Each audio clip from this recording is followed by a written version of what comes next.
বন্ধুরা, আমি চৈতালি ন্যাচারাল ভ্লগের পক্ষ থেকে সকল বন্ধুকে জানাই আমার আন্তরিক শুভেচ্ছা। বন্ধুরা, আজও আমি শ্রী শ্রী মায়ের কথা বলবো। বন্ধুরা, আজ আমি যে বিষয় নিয়ে এই ভিডিওটা করছি সেটি হলো শ্রীমাকে একান্তে পাইয়া ঠাকুর পরীক্ষার ছলে কি জিজ্ঞাসা করিয়াছিলেন। হ্যাঁ বন্ধুরা, এবং ইহার ফলে কি হইয়াছিল। বন্ধুরা, ভিডিওটা আপনারা সম্পূর্ণ দেখুন এবং শুনুন। আশা করি পুরো ব্যাপারটা আপনারা জানতে পারবেন। তাহলে শুনুন। শ্রীমা সারা দিন নহবতে থাকিয়া সংসারের কাজকর্ম করিতেন, কিন্তু প্রতি রাতে তিনি ঠাকুরের ঘরে তাহারই শয্যায় শয়নের অনুমতি পাইয়াছিলেন।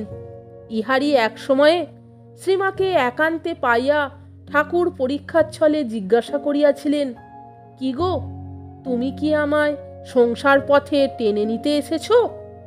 শ্রীমা বিন্দুমাত্র ইতস্তত না করিয়া উত্তর দিয়াছিলেন, না, আমি তোমাকে সংসার পথে কেন টানতে যাব, তোমার ইষ্টপথেই সাহায্য করতে এসেছি। শ্রীমাও একদিন ঠাকুরের পদ সংবাহন করিতে করিতে জানিতে চাহিলেন, আমাকে তোমার কি বলে মনে হয়? ঠাকুর তদুত্তরে বলিলেন, যে মা মন্দিরে আছেন তিনি এ শরীরের জন্ম দিয়েছেন, ও এখন নহবতে বাস করছেন, আর তিনিই এখন আমার পদসেবা করছেন। সাক্ষাৎ আনন্দময়ী রূপ বলে তোমায় সর্বদা সত্য সত্য দেখতে পাই। মাতা ঠাকুরানী শ্রী রামকৃষ্ণের গৃহে তাহারই স্পর্শে শয়ন করিতে যান, কিন্তু ইহা তো সাধারণ দাম্পত্য জীবন নহে। পূর্ণ যৌবন শ্রী শ্রী ঠাকুর ও নব যৌবনা শ্রী শ্রী মাতা ঠাকুরানী অধুনা যে আত্মপরীক্ষায় কিংবা জনসমাজের শিক্ষাপ্রদ লীলাবিলাসে প্রবৃত্ত হইয়াছেন, তাহার নিকট অগ্নি পরীক্ষাও তুচ্ছ প্রতীত হয়। দেহবোধ বিরহিত ঠাকুরের প্রায় সমস্ত রাত্রি তখন সমাধিতে অতিবাহিত হইত। সমাধির এক বিরামক্ষণে তিনি স্পর্শে শায়িতা শ্রীমায়ের রূপ যৌবন সম্পন্ন শ্রী অঙ্গের প্রতি দৃষ্টি নিক্ষেপপূর্বক বিচারে প্রবৃত্ত হইলেন। মন, এরই নাম স্ত্রী শরীর। লোকে একে পরম উপাদেয় ভোগ্য বস্তু বলে জানে এবং ভোগ করবার জন্য সর্বক্ষণ লালায়িত হয়, কিন্তু একে গ্রহণ করলে দেহেই আবদ্ধ থাকতে হয়। সচিদানন্দ ঘন ঈশ্বরকে লাভ করা যায় না। ভাবের ঘরে চুরি করো না, পেটে একখানা মুখে একখানা রেখো না। সত্য বলো, তুমি একে গ্রহণ করতে চাও অথবা ঈশ্বরকে চাও।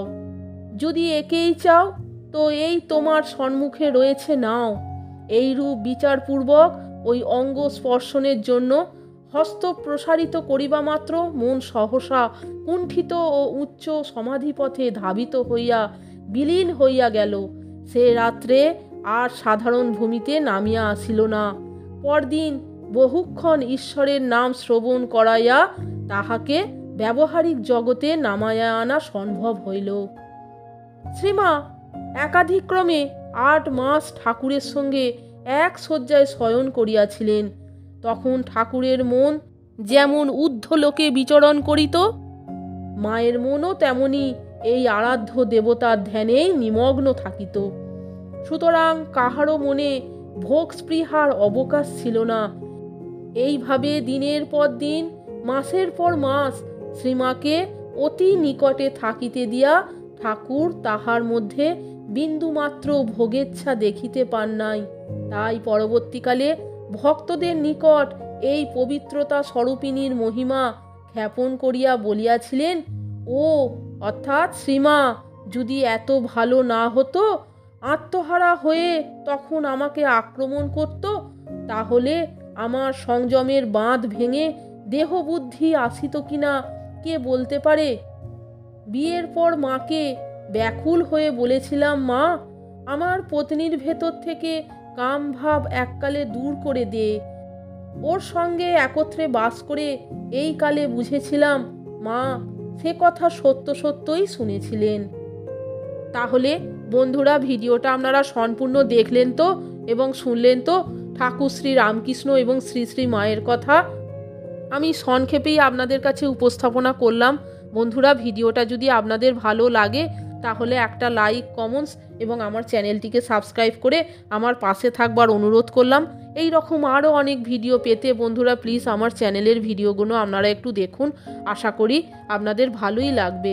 পূজা সংক্রান্ত সমস্ত কিছু তথ্য পেয়ে যাবেন আমার চ্যানেলে।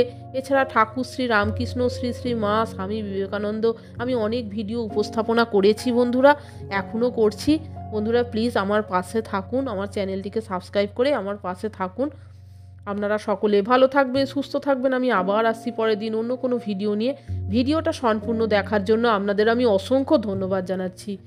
জয় শ্রী শ্রী ঠাকুরের জয়, জয় শ্রী শ্রী মা, জয় মা জগদম্বা, জয় মা জগৎ জননী, জয় গুরু, জয় গুরু, জয় গুরু।